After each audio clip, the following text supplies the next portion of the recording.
আসসালামু আলাইকুম, সবাই কেমন আছেন? সবাইকে শুভ সকাল। তো আশা করছি সবাই অনেক ভালো আছে।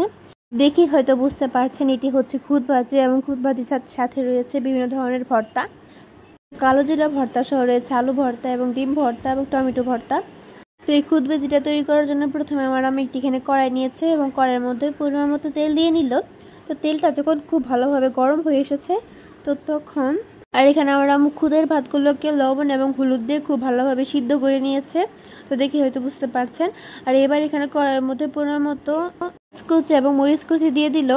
তো এগুলোকে দেওয়ার পর এগুলো একটা হালকা একটু ভেজে নিতে হবে। এরপর যে হলুদ এবং লবণ দিয়ে আমার খুদের ভাতগুলোকে 80% সিদ্ধ করে রেখেছিল সেগুলোকে দিয়ে দিল।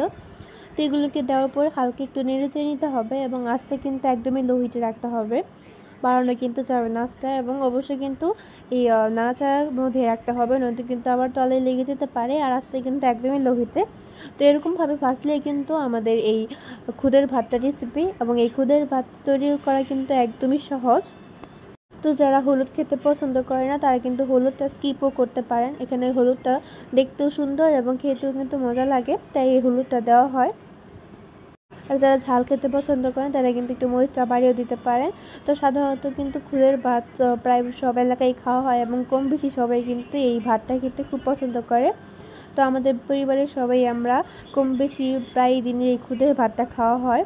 তো যখনই মন চায় তখন আমার আম্মু এই খুদের ভাতটা খায়। তো এখানে আমার আম্মু আলু ভর্তা করবে খুদের ভাতের সাথে। আর খুদের ভাতের সাথে কিন্তু ভর্তা ভাত কিন্তু খুবই মজাদার। সাধারণত কিন্তু খুদের ভাতের সাথে ভর্তা বেশি খাওয়া হয়। তো আজকে আমার আম্মু খুদের ভাতের সাথে আলু ভর্তা করবে এবং বেগুন ভর্তা আর কালো জিরা ভর্তা। তো কালো জিরা কিন্তু আমাদের দেহের জন্য খুবই পুষ্টিকর। কালো জিরা এছাড়াও কিন্তু আমাদের ইসলামের 3টি পুষ্টিকর খাবারের মধ্যে একটি হচ্ছে কালো জিরা। তো এরপর আমার আম্মু 5 মিনিটের মতো এটাকে দমে রেখেছিল। তো দমে রাখার পরে দেখতেই পাচ্ছেন অনেকটাই কিন্তু সিদ্ধ হয়ে গিয়েছে। তো এই পর্যায়ে 5 মিনিট পরে ঢাকনাটা খোলার পরে একটু আবার নাড়িয়ে চাই দিতে হবে এবং আবার কিছুক্ষণের জন্য ঢাকনা দিয়ে এগুলোকে রেখে দিতে হবে। আর এখন দেখতেই পাচ্ছেন আমাদের এই ভাতটা কিন্তু একদম হয়ে গিয়েছে। তো এই পর্যায়ে কিন্তু ভাতটাকে নামিয়ে ফেলতে হবে। তো এই পর্যায়ে আমার আম্মু ঢাকনা দিয়ে এগুলোকে আবার ঢেকে রাখলো। তো এবার আমার আম্মু এখন কালো জিরা ভর্তা করবে।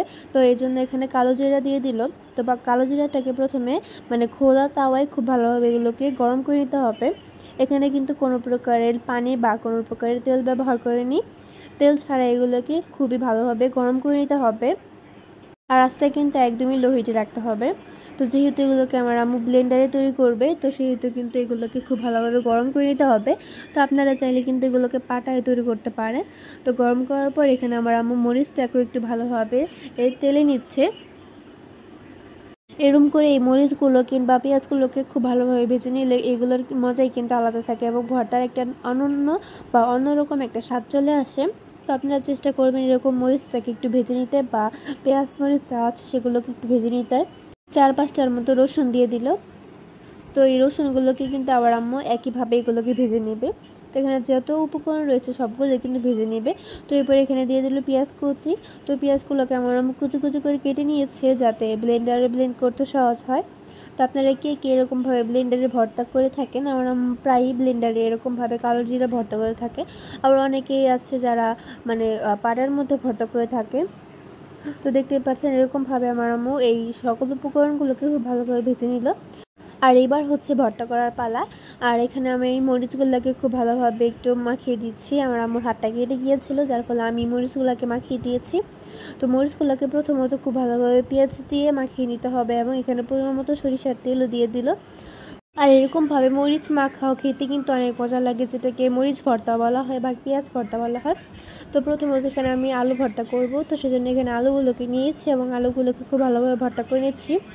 তো সাধারণত আলু ভর্তা খেতে কিন্তু অনেক মজা লাগে, বিশেষ করে সকালবেলা গরম ভাত দিয়ে আলু ভর্তা কিন্তু একদম জমে যায়।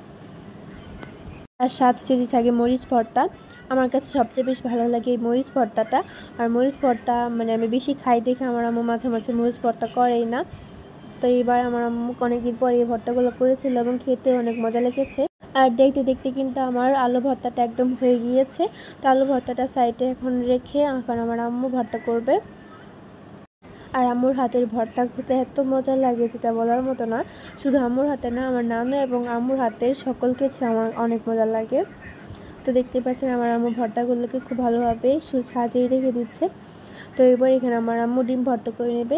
ডিম ভর্তাও কিন্তু কম মজার নয়। তো যারা ডিম খেতে পছন্দ করেন না বা ডিম গন্ধ লাগে যাতে, তারা কিন্তু এই পদ্ধতিতে ডিম খেতে পারেন।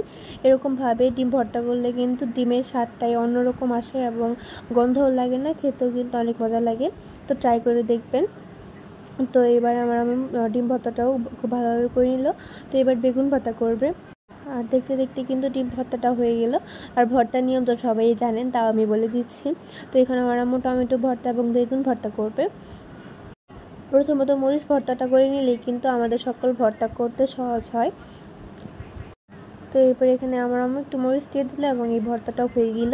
আর আমার সবচেয়ে বেশি যে ভর্তাটা পছন্দ সেটি হচ্ছে টমেটো ভর্তা। টমেটো ভর্তা আমার অনেক ভালো লাগে।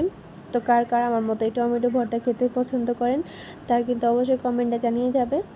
আর এই টমেটো ভর্তা কিন্তু খেতে অনেক মজাদার, একটু টকটক লাগে এবং খেতে খুবই মজা লাগে। আর ভাতের সাথে না, আমি এটা এমনি খেতে বেশি পছন্দ করি। তো দেখতে দেখতে কিন্তু আমাদের এই টমেটো ভর্তাটা হয়ে গেল।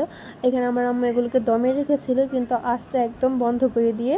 তো দেখতেই পাচ্ছেন। আর এখানে কালো জিরা ভর্তা করবে। তো প্রথমত সেই উপকরণগুলো দিয়ে নিয়েছে এবং কালো জিরাটা ব্লেন্ডারে প্রথমত ব্লেন্ড করে নিয়েছে।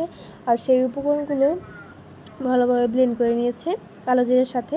তো দেখতে পাচ্ছেন আমাদের কালো জিরা ভর্তা একদম রেডি। তো আশা করছি আমাদের আজকের এই সিম্পল রেসিপিটি আপনাদের কাছে অবশ্যই ভালো লাগবে। তো ভালো লাগলে কিন্তু লাইক কমেন্ট শেয়ার করতে একদমই ভুলবেন না। আর যারা যারা আমাদের পেজটা এখনও ফলো করেনি তারা কিন্তু অবশ্যই পেজটাকে ফলো করে যাবেন, কারণ সামনে আমরা আরও নতুন নতুন ভিডিও নিয়ে আসব। আর যারা ইউটিউব থেকে দেখছেন তারা কিন্তু অবশ্যই সাবস্ক্রাইব করে যাবেন। আর আমাদের নতুন ভিডিও পেতে হলে কিন্তু অবশ্যই বেল বাটনে ক্লিক করতে হবে। তো সবাই ভালো থাকবেন। আল্লাহ হাফেজ।